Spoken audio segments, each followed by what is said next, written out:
안녕하세요. 이 시간에는 일반각에 대해서 살펴보도록 하겠습니다. 각을 측정할 때에는 각도기를 이용해 왔습니다. 두 개의 선이 이렇게 주어졌을 때 각을 측정하기 위해서 각도기를 이렇게 놓고 이 선을 기준으로 돌아간 각을 읽어주거나 각도기를 이렇게 놓고 이 선을 기준으로 돌아간 각을 읽었습니다. 두 개의 선이 이렇게 주어져 있을 때에도 각도기를 이렇게 놓고 각을 읽어주거나 각도기를 이렇게 놓고 각을 읽었습니다. 그래서 각도기를 이용해서 0과 180도 사이의 각을 측정할 수 있었고 필요에 따라 이러한 각과 같이 180도를 넘어가는 각은 360도에서 이 각을 빼서 구했습니다. 이렇게 그동안은 각을 0과 360도 사이의 값으로 표현해 왔는데 우리가 앞으로 공부하게 될 삼각함수는 이런 형태를 띠고 있고 정의역이 실수 전체입니다. 우리가 알고 있는 사인과 코사인과 탄젠트는 각에 대한 값이지요. 그래서 각을 실수 전체 범위에서 정의해 보도록 하겠습니다. 각을 측정하기 위해서는 그 각을 측정하기 시작하는 기준선이 필요합니다. 그 선을 시작하는 선, 즉 시초선이라고 하고 좌표 평면의 X축과 같은 방향으로 항상 고정시켜서 그려줍니다. 이 시초선과 각을 이루는 또 다른 선은 표현하고자 하는 각에 따라 위치가 달라지지요. 이 선을 움직이는 선, 즉 동경이라고 합니다. 시초선을 기준으로 시계 반대 방향은 양의 방향, 시계 방향은 음의 방향이라고 하자고 약속했습니다. 그래서 이 각의 크기가 40도라면 이 동경은 40도 또는 마이너스 320도라고 읽어주면 됩니다. 시초선이 고정되어 있으므로 각의 크기가 정해지면 동경의 위치는 하나로 정해집니다. 예를 들어 각의 크기가 30도라고 정해지면 동경은 시초선과 30도를 이루는 이 선 하나로 정해지고 각의 크기가 90도라고 정해지면 동경은 시초선과 90도를 이루는 이 선 하나로 정해집니다. 그런데 동경은 양의 방향이나 음의 방향으로 한 바퀴 이상 회전할 수 있기 때문에 동경의 위치가 정해져도 각의 크기는 하나로 정해지지 않습니다. 예를 들어 동경이 이렇게 시초선과 90도를 이루는 위치에 있을 때 이 동경이 나타내는 각의 크기는 90도라고 해도 되지만 한 바퀴를 돌고 와서 90도를 더 갔다고 표현해도 됩니다. 그러면 한 바퀴가 360도이므로 360에 90도를 더해서 450도라고 하면 되겠죠. 이런 식으로 하면 두 바퀴를 돌고 와서 90도를 더 갔다고 표현해도 됩니다. 즉 360도 곱하기 2 플러스 90도, 즉 810도라고 해도 되고 음의 방향으로 한 바퀴 돌고 90도를 더 갔다고 표현해서 마이너스 360도 플러스 90도, 즉 마이너스 270도라고 표현해도 됩니다. 이렇게 생각하면 360도 곱하기 정수 플러스 90도는 모두 이 동경을 표현하는 식이 되겠지요. 이렇듯 시초선과 동경이 나타내는 한 각의 크기를 알파라고 했을 때 360도 곱하기 정수 플러스 알파로 정해지는 동경은 모두 이 동경과 일치합니다. 여기에서 정수는 동경이 어느 방향으로 몇 바퀴 돌았는지를 나타내는 것이겠지요. 이렇게 표현하는 것을 이 동경이 나타내는 일반각이라고 합니다. 특히 알파가 0과 360도 사이이거나 마이너스 180과 180도 사이일 때 동경의 위치를 편리하게 파악할 수 있어서 많이 사용합니다. 그리고 모든 실수는 이런 형태로 표현할 수 있기 때문에 그 값에 해당하는 동경이 반드시 존재합니다. 그래서 일반각을 이용하면 각을 모든 실수 범위에서 정의할 수 있습니다. 동경이 1사분면에 있으면 1사분면의 각, 2사분면에 있으면 2사분면의 각이라고 합니다. 그러면 이것은 3사분면의 각이라고 하고 이것은 4사분면의 각이라고 하겠지요. 예를 들어 400도는 360 플러스 40도이기 때문에 1사분면의 각이고 700도는 360 플러스 340인데 340은 270도보다는 크고 360도보다는 작기 때문에 4사분면의 각이 됩니다. 일반각에 대해서는 이 정도 내용만 알고 있어도 삼각함수를 공부하는데 크게 어려움이 없는데 여러분들이 문제를 풀다 보면 살짝 막히는 부분이 있을 겁니다. 그래서 선생님이 문제 몇 개를 더 소개하도록 하겠습니다. 첫 번째로 소개할 문제는 세타가 2사분면의 각일 때 3분의 세타를 나타내는 동경의 위치를 판단하라는 문제입니다. 이 문제를 해결하기 위해서는 먼저 동경이 2사분면에 위치해 있도록 세타의 범위를 일반각의 형태로 표현해 줘야 합니다. 세타가 2, 4분면의 각이므로 90도와 180도 사이에 있어야 하며 이것을 각각 일반각의 형태로 표현해주면 이렇게 됩니다. 주의할 점은 여기에 같은 문자를 사용해야 한다는 것입니다. 그리고 각 항을 3으로 나누어 산분의 세타의 범위를 구하면 이렇게 됩니다. 이제 여기 n에 0부터 시작해서 차근차근 음이 아닌 정수를 대입해서 구하고자 하는 범위를 구하면 되는데 n이 0일 때에는 30도와 60도 사이가 되고 n이 1일 때에는 앞에서 구한 30도와 60도에 120도를 더한 150도와 180도 사이인데 이것은 이 범위를 120도 회전한 범위입니다. n이 2일 때는 30도와 60도에 각각 120도를 두 번 더한 것이지요. 그래서 이것을 기준으로 하면 120도를 더한 것입니다. 즉 n이 2일 때는 n이 1일 때 각을 120도 회전한 범위 270도와 300도 사이가 됩니다. 그러면 n이 3일 때에는 이것을 120도 회전한 범위가 되겠지요. 이것을 좌표 평면에 나타내 보면 n이 0일 때에는 30도와 60도 사이이므로 이렇게 나타내면 됩니다. n이 1일 때에는 30도와 60도를 120도 회전한 범위이므로 이것을 회전해서 150도와 180도 사이다 라고 표현해주면 됩니다.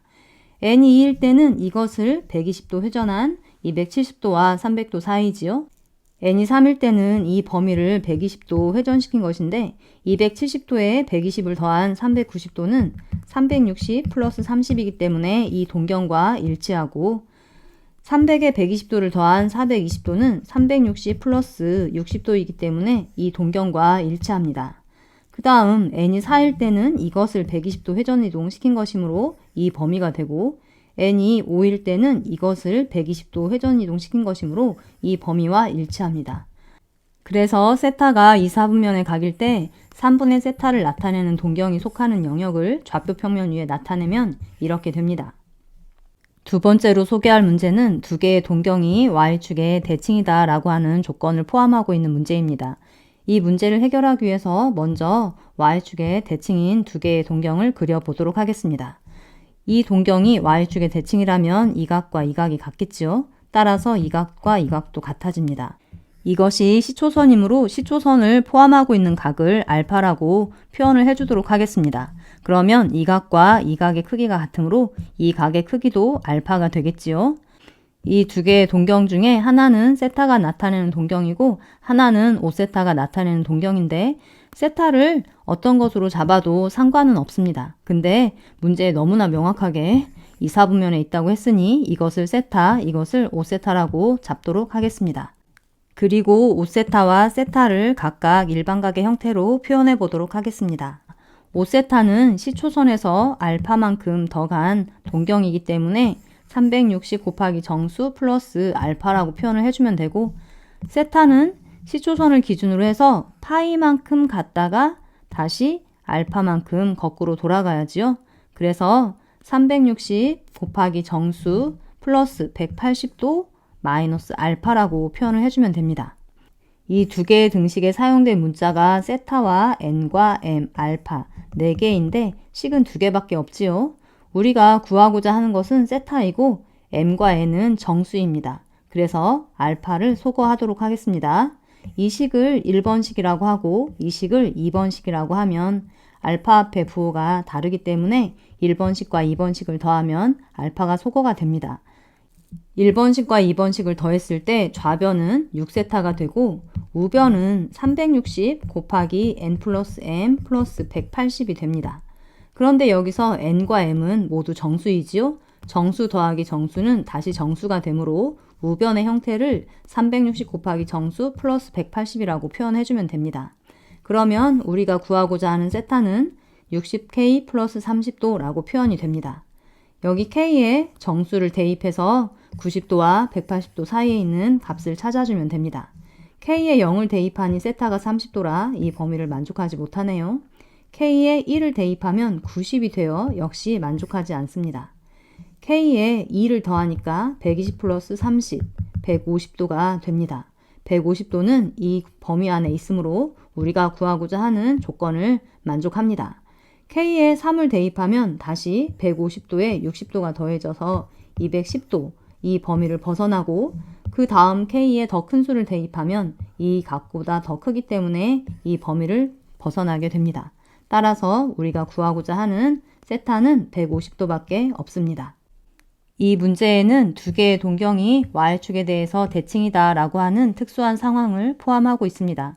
그런데 두 개의 동경이 나타내는 특수한 상황은 Y축 대칭뿐만 아니라 일치할 때, X축에 대해서 대칭일 때, 그리고 일직선이면서 방향이 반대일 때, 그리고 Y = X의 대칭이다 라고 하는 특수한 상황도 있습니다. 이런 특수한 상황에서 두 동경 사이의 관계를 공식화해서 제시하는 책들이 많이 있는데 이 개념이 많이 사용되는 개념도 아니고 억지로 외웠을 때 너무 헷갈리니까 공식을 억지로 외우려고 하지 말고 앞에 문제를 해결할 때 선생님이 보여준 것처럼 그림을 그려서 여러분들이 찾아내시기 바랍니다. 두 동경이 일치할 때 두 동경 사이의 관계를 식으로 표현하고자 한다면 먼저 좌표 평면에 일치하는 동경을 그려 놓습니다. 그리고 이 각의 크기를 세타라고 표현을 하면 알파는 360n 플러스 세타가 되고 베타는 360m 플러스 세타라고 표현을 하면 됩니다. 알파와 베타가 회전한 횟수가 일치할 필요는 없기 때문에 이곳과 이곳에는 다른 문자를 사용해야 합니다. 알파와 베타 사이의 관계를 구하기 위해서 세타를 소거하도록 하겠습니다. 위에 있는 식에서 아래에 있는 식을 빼면 좌변은 알파 마이너스 베타가 되고 우변은 360 곱하기 n-m입니다. 정수 마이너스 정수는 역시 정수이기 때문에 우변을 360 곱하기 정수라고 표현하면 됩니다. 두 개의 동경이 X축에 대해서 대칭일 때에도 X축에 대칭이 되는 두 개의 동경을 그리고 이 각의 크기를 세타라고 표현을 한 후 알파와 베타를 일반각으로 표현을 해주면 이렇게 됩니다. 세타를 없애려면 위에 있는 식과 아래에 있는 식을 더하면 되겠지요. 위의 식과 아래 식을 더하면 좌변은 알파 플러스 베타가 되고 우변은 360 곱하기 n 플러스 m입니다. 역시 정수 더하기 정수는 정수이므로 알파 플러스 베타는 360 곱하기 정수의 형태를 띱니다. 마찬가지로 두 개의 동경이 일직선이면서 방향이 반대다 라고 하는 조건이 주어져 있을 때에도 좌표 평면에 이 조건을 만족하도록 동경을 나타내고 이 각의 크기를 세타라고 하면 이 각의 크기가 세타가 됩니다. 알파를 일반각으로 표현하면 이렇게 되지요. 그리고 이 각은 180 플러스 세타이므로 베타를 일반각으로 표현하면 이렇게 써집니다. 역시 세타를 소거해서 알파와 베타 사이의 관계를 구해주면 되는데 베타에서 알파를 빼도록 하겠습니다. 그러면 우변은 360 곱하기 정수 플러스 180이라고 표현이 됩니다. 두 동경이 y = x의 대칭이다 라고 하는 조건이 주어져 있을 때에도 좌표 평면에 이 조건을 만족하는 두 개의 동경을 그려놓고 판단하면 됩니다. 이 각의 크기를 세타라고 하면 이 두 개의 동경이 y = x에 대해서 대칭이므로 이 각의 크기도 세타가 되겠지요. 이 각의 크기는 45도 플러스 세타이므로 알파를 일반각으로 표현하면 이렇게 됩니다. 마찬가지로 이 각의 크기는 45도에서 세타를 빼면 되므로 베타를 일반각으로 표현하면 이렇게 됩니다. 세타를 없애기 위해서 위에 있는 식과 아래에 있는 식을 더하면 좌변은 알파 플러스 베타가 되고 우변은 360 곱하기 n 플러스 m 플러스 90도가 됩니다. n 플러스 m이 정수이므로 결국 알파 플러스 베타는 360 곱하기 정수 플러스 90도의 형태로 정리가 됩니다. 이 내용은 여러분들이 일반각에 대해서 공부하면서 문제를 풀다 보면 접할 수 있는 문제라서 선생님이 정리를 해봤습니다. 아까도 이야기했듯이 아주 많이 사용되는 개념은 아니니까 억지로 공식화해서 암기할 필요는 없습니다. 만약 문제로 나온다면 선생님처럼 그림을 그려서 찾아내시기 바랍니다. 오늘은 여기까지 하겠습니다. 수고하셨습니다.